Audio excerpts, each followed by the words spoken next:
In just over 2 months, Shenmue 3 will finally be in our hands. Or at least a disc with the Epic Games Store launcher will be in our hands. It's the same thing. It's fine. It's good.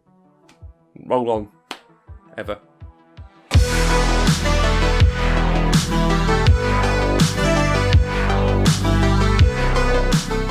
So Shenmue 3 is on its way. It's really close now, and I thought I'd take the time to dig through some detail and see if I can find what new is coming to the series from the first two games. Now, a lot of the information that I'm going to give to you has come from a post I found on the Shenmue Dojo forums. I'll put a link into the description because there's quite a lot more information in there. I've went through and cherry-picked the things that are new to the series. I'm probably going to do a video a bit further down the line going through all the details of things that are returning, but this one's all about anything that is brand new. So just people aware, I'm not going to touch anything to do specifically around the story or the characters, as I don't really want to go down sort of spoiler roads and stuff, so I'll just keep plainly to sort of gameplay and things like that. So at the beginning of production, Yu Suzuki was aiming for a 70-30 split between things that are sort of old and things that are new in the series. So I believe it was 70% of the game was going to be things that are old, returning from the original two games, and 30% of the content would be new, things that we haven't seen before.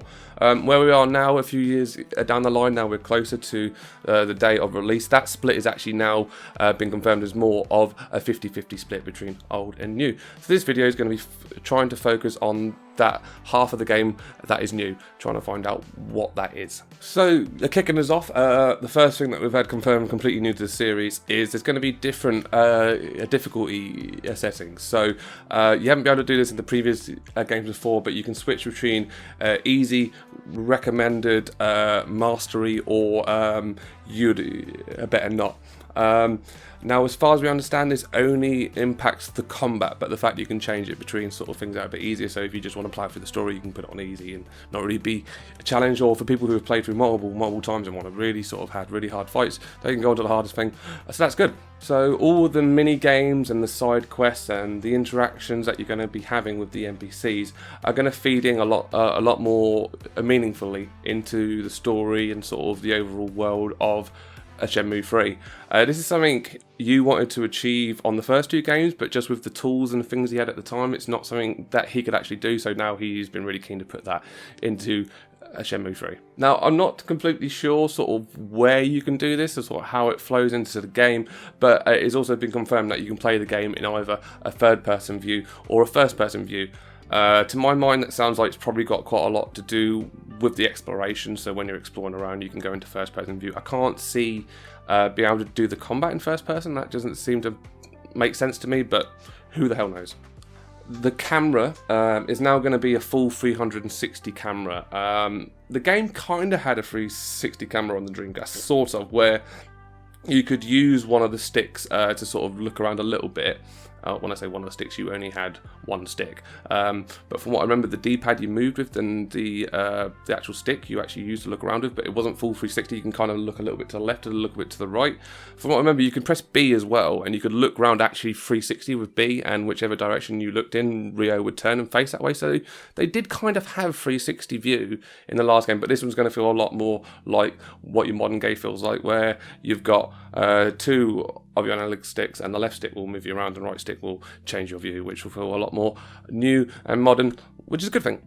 The combat in general will now have a progression-based RPG style system. It will comprise of basically two primary stats, which are going to be your attack power and your endurance, both of which feed into Ryo's level of Kung Fu and can be improved inside the game through training and different means. Training itself has been completely overhauled.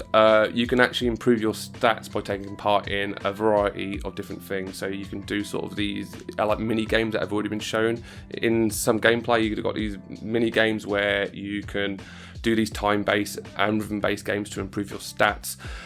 You can also go into the dojos and do some sparring, so some one-on-one fights to improve your stats. And I believe, by what it sounds like, they've kind of got what they had in the original game, where you can just go to an area and do some single move practice. Now, the dojos themselves are something else that are completely new to the series.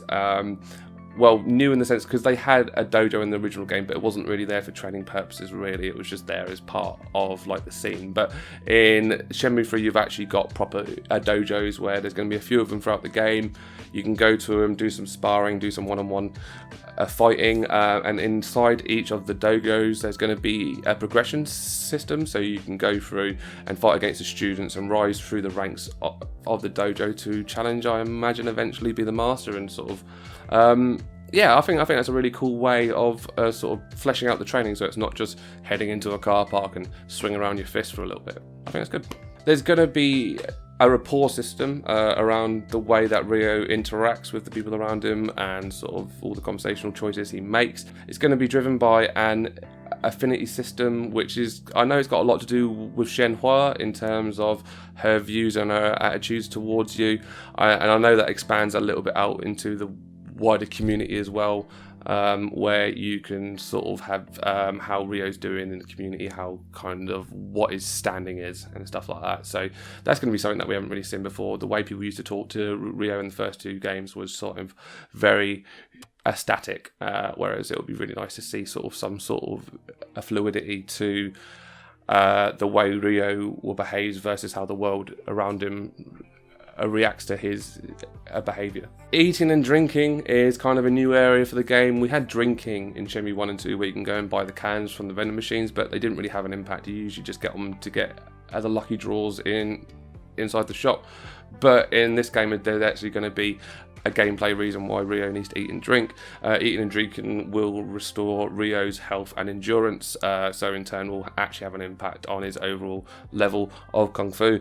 So it's important to keep him nice and fed up and nourished like the wee little scampy champion he is. Ryo will also for the first time be able to change his outfits, so that'll be really cool. I think the only time I've ever seen Ryo in the first two games change his outfit or any kind of skin that's on him is, I think, when he used to fight against Fukusan in the dojo.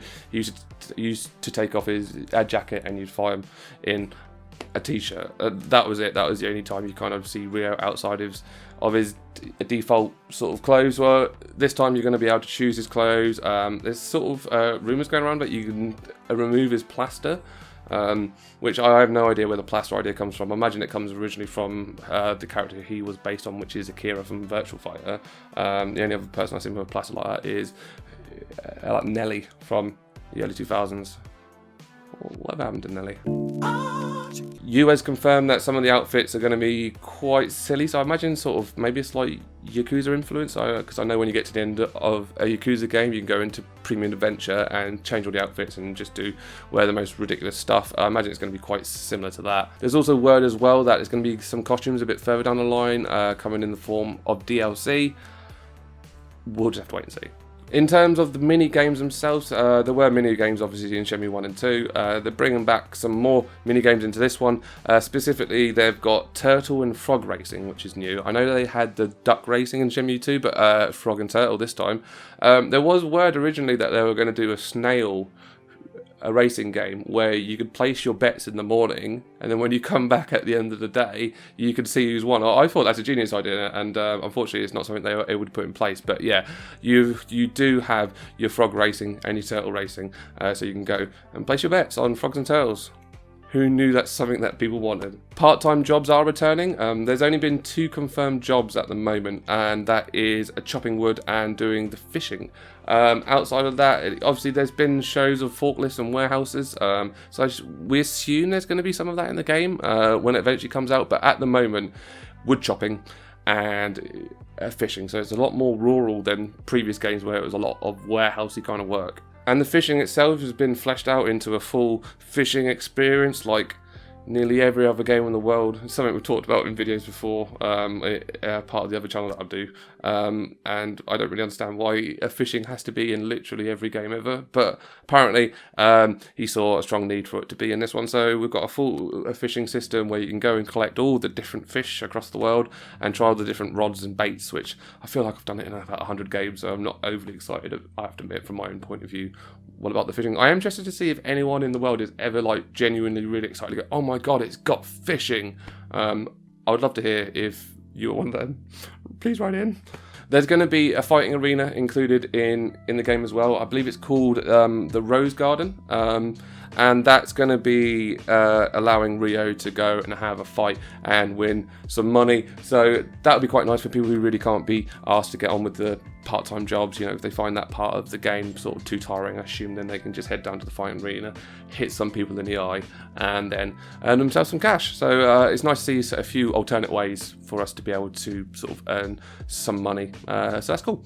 And one of the final few things that I was able to sort of glean was there's going to be new options that will be unlocked to us after we complete our first playthrough of the game of Shenmue 3. Now that's not a feature that was ever in Shenmue 1 and 2, and obviously we can see that it's there to encourage people to replay through the game. I always felt like the first two games had quite a lot of replayability, just because, I mean, there's still scenes now in Shenmue 1 and 2, and I've replayed those games so many times. There's still scenes in them now that I have never seen before, and then I'll see someone on Twitter posting and go, oh, I found this scene in Shenmue. I go, Jesus Christ, I never even knew it had that. So I always felt like the games had quite a lot of replayability as they were, but I am not opposed to that at all. If he wants to give us more reasons to come back to the game and replay it, then I think that sounds great. That sounds awesome. And that is everything that I could find so far. I know I've just sort of hammered through it for you guys. I kind of pretty much just cherry picked them all from my list and put them into bullet points and thought I'd hammer through them because I was quite interested in things that are going to be actually new to the game.